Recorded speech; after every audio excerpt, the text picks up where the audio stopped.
If you want to see my brain at work on a short story from the initial ideation to late middle of the story where I'm at now, this is the video for you.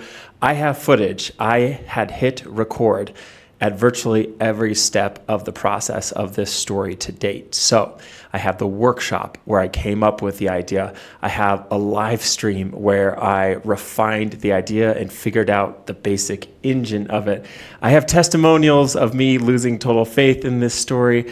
I have an in the moment turn on my phone because I didn't have a camera, turn on my phone to write in Google Drive because I didn't have a computer. It's a crazy vlog. It's a crazy vlog, but you're going to find your way into my brain, and I hope you like it. I hope you're curious about it because it's been a delight. It's been a delightful reading week. If it's your first time here, my name's Asa Merritt. I'm a screenwriter. I wrote 6 sermons, an Audible original starring Stephanie Shu, but now I'm writing fiction. That's what I'm here for. That's why I'm on YouTube. I'm so glad you're here. Without further ado, here is the day that I came up with the basic idea for the story. This happened in a Friday writing workshop. This is a scene. This is a moment. And what is a moment? And that got me to Santa and a kid like going up to sit on Santa's lap. And the next place my brain went to was like, okay, what if we invert it and the kid is the villain? I love a kid villain. So then I'm just kind of like, oh, I'm imagining a kid like stabbing Santa or something. But then I kind of rejected that path. And I think I've landed on my premise. A child's mother is in an affair with the man who's Santa. And this is this kid's opportunity to confront this adult. And the adult doesn't know that the kid knows. Oh my gosh. So, just straight away, this kid can be like, I know what you're doing with mama and I don't like it. That's when I came up with the idea. So fortunately, live streams have become a big part of my writing life because it so happens that I get a lot done during these live streams. So it was Cody, the writer. Tonight, I am coming back to a Christmas horror short story that I started a few months ago. It's Santa, a mall, maybe the 90s, maybe early aughts, things awry. I wrote it a few months ago and I've let it sit. It's been in the drawer, it's been on the shelf. And so tonight I'm going to pull it out and see how it reads, start getting back in there. And oh, that's sick. Yeah. Oh my gosh. A little bit of a gift to unwrap, as it were, and that's my plan, is to kind of just sort of see what it is to me today and what I want to do with it. The setup is you've got Santa at the mall on the sleigh and this girl, this like tween comes up and gives him this letter, and he's reading the letter and he turns over the last page, and then in like cut out letters that says like, stop sleeping with my mother. And so it turns out that Santa is having an affair with mom. Girl has found out about it, and she has him captive audience now because she's sitting up there with him on the sled, and he has to sit with her and talk. And so that's how it begins. And so, then we kind of get into the affair, and it's kind of hot. It's kind of a hot, weird, scary story. Okay. But yeah, that's like the opening. That's like the opening setup, which I think is cool. Yeah. I just love that immediate like contrast to who we think of when we think of Santa. I also like how ballsy that little girl is. Right. I like her immediately. Yeah. We love her. Yeah, like I wanted to give her, that's kind of like the one place where she has agency and power. Like the only place imaginable that she has the upper hand. Like any other time, he can just like, oh, that's a kid. Like I'm pretending this is, like total. Wow. So we'll see. Initially, the whole story was that scene, just like everything that's said there on the sleigh. But then it expanded, and he sees her later in the Chili's. He goes home to said lover. Not the Chili's. I know. But how did it go for y'all? I'll start. I was good. It was really good. I have this really exciting problem that I'm trying to like figure out with this story.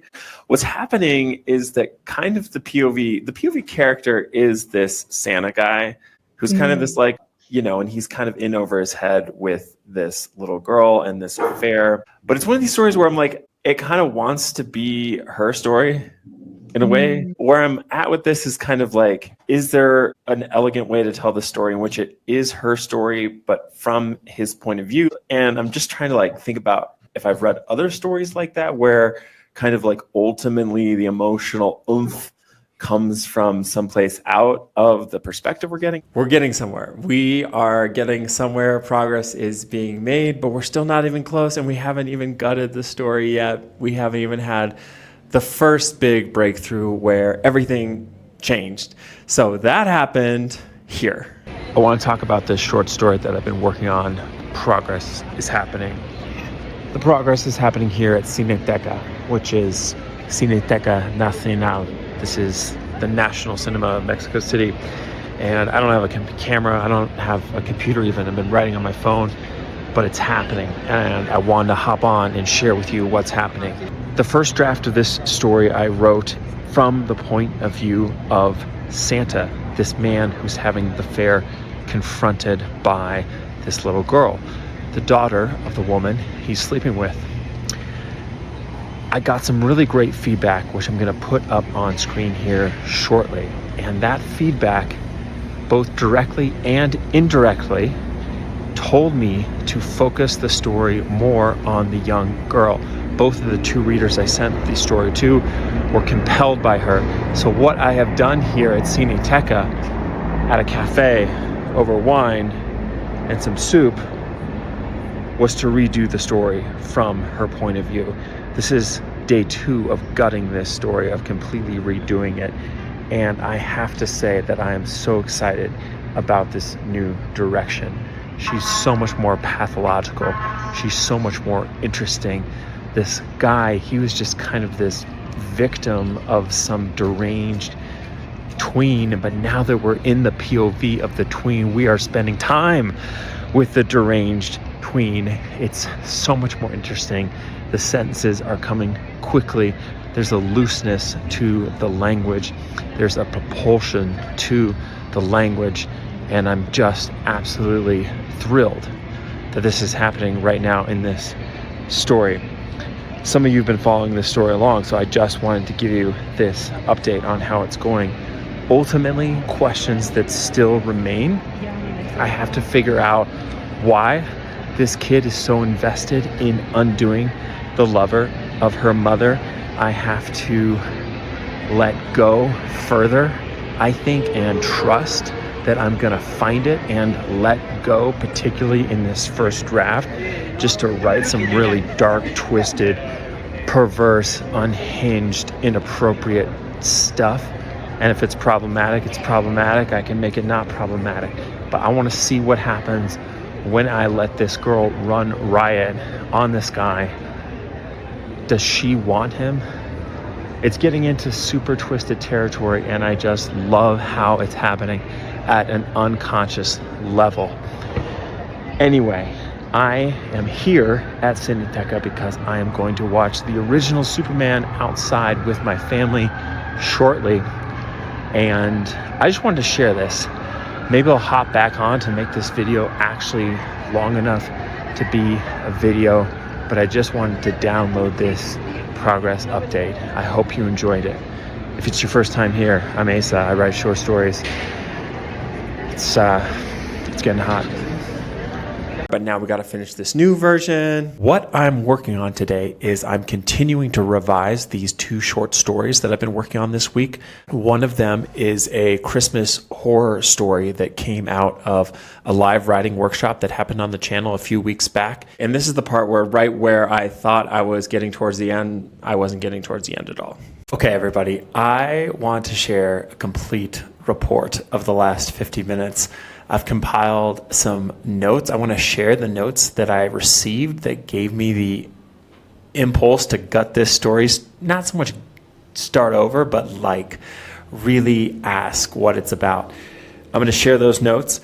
I am going to share an exercise about the 7 deadly sins that I just applied to this story. I'm going to talk through some of this free writing that I did. I'm so excited about this story. This short story that I'm working on right now called Dear Santa, about a Santa in a mall and this little girl who gives him a wish list that's kind of messed up. Anyway, so I got these notes and I'm just going to put these up on screen for you all to see if I can figure out how to do it. Okay, so it's very small, but I will read it to you so you can listen nonetheless. Let me get my face on here still. Thank you for your patience. Okay, so here are these notes that I got from my friend. Left some comments in the doc, and here are some additional thoughts. As always, disregard whatever doesn't resonate. I think the story hints at some interesting dynamics. Sam, that's Samantha, is attracted to Santa, but what is the nature of her attraction? Indiscriminate curiosity about sex? Certainly. Desire to be desirable, but what does being desired mean to her? What value does it have? What does she think it will do for her to be desired? Generally, or more specifically, by him. These notes continue on. They talk about one thread of the story about a father as potentially irrelevant to these core themes. They talk about some ideas that I had sort of already been engaging with in terms of sexual jealousy between this daughter and mother and daughter. And what I really found valuable about these notes is that they're helping me distill what's most interesting about the story to an outside reader. And as my friend put it, take or leave it. And so what I'm doing right now, and what I did as I proceeded to free write a little bit, is try to meld what my friend is finding most resonant with things that I'm finding resonant, and pursuing my rewriting at the intersection of those two things. So that was my takeaway from the notes. The next piece of this is that I went through this little exercise, and I'll try to put this on the camera as well. I'll put this on screen. Let me just adjust things here. I did this little kind of, it's going to be hard to see. I'll put it up on screen in a replay. An old playwriting mentor of mine had this exercise that she taught in classes where you kind of take a claim or a piece of character motivation and interrogate it by repeatedly asking the question, why? So for context here, I'm a big free writer. I like to write by hand, particularly when I'm trying to unpack problems, solve problems on the page, try to think more broadly. And what I wrote here was, I just said, hey, just to paraphrase, again, feeling like I need to start the story from scratch, as if the characters are flat and two-dimensional. Like, I feel like I successfully cut loose while writing the last draft, but maybe the story is still trying to home in on its true intent, da-da-da-da-da. And so what I decided to do is put on kind of an analytical hat here, rather than a more generative, free-flowing, intuitive writing hat that I had on yesterday. I said, okay, this story is kind of getting all over the place. How do we focus it? How do we get back to the point? And that's why I did this exercise. So I started out with Samantha thinks she desires Santa. That's where we're starting. And then again, the exercise here is to ask why. Why does she think that? Well, she actually is just jealous of her mother. Why is she jealous? Her mother is beautiful and she is plain, which brings us to envy. And, another kind of piece of advice I was given at some point over the years is just the idea that the 7 deadly sins are always great fodder for character motivation, that if you can kind of distill a character's core drive down to one of the 7 deadly sins, you've got an engine for characterization, which can then drive plot. So this brought me to envy, and this story all of a sudden is emerging as kind of this inverse of a Snow White, where you have a younger woman jealous, envious of a older woman. And I pulled up a definition of envy here just to kind of engage with that idea further. So this is the Britannica Encyclopedia definition of envy. Envy is defined in the theological sense as resentment or sadness at another's good fortune or excellence, with an often insatiable desire to have it for oneself. Unlike simple jealousy, envy includes the belief that another's excellence or blessings lessen one's own, and it makes one want to destroy another. This conception of envy feels really right for this story. Both the daughter and the mother hold desire for this man who dresses up as Santa in the mall, and the daughter's desire for him is inextricably linked to a desire to undo her mother. So in the course of this story, she tries to blackmail Santa, undo him to therefore undo her mom, who is having an affair with Santa. Santa is not the man she lives with. And it is a monogamous relationship, so this is off limits for her. I'm figuring it out. So that's where things stand. I hope everyone else had a great work session there. And I'm going to take a little stretch and then get back to it. So let me know what you think. And Takashi, I wanted to address something that you said, and I took a screenshot of it. So this also, I just wanted to share, Takashi, please don't see this as any kind of call out. But, early in the feed, I shared that I got all these notes from my friend. I was like, oh my God, I have to start over. And Takashi says, hey, y'all, I just read your comment today, so I know how discouraging a rough comment can be. But if it was done to help you improve, there's only one thing anyone can do. Take it what is useful and toss the rest. So below I said, I love rough comments from smart people. So I share this because I really believe that. I agree with you, Takashi. And my friend, that was the first thing they said in their email was like, hey, take what works, per usual.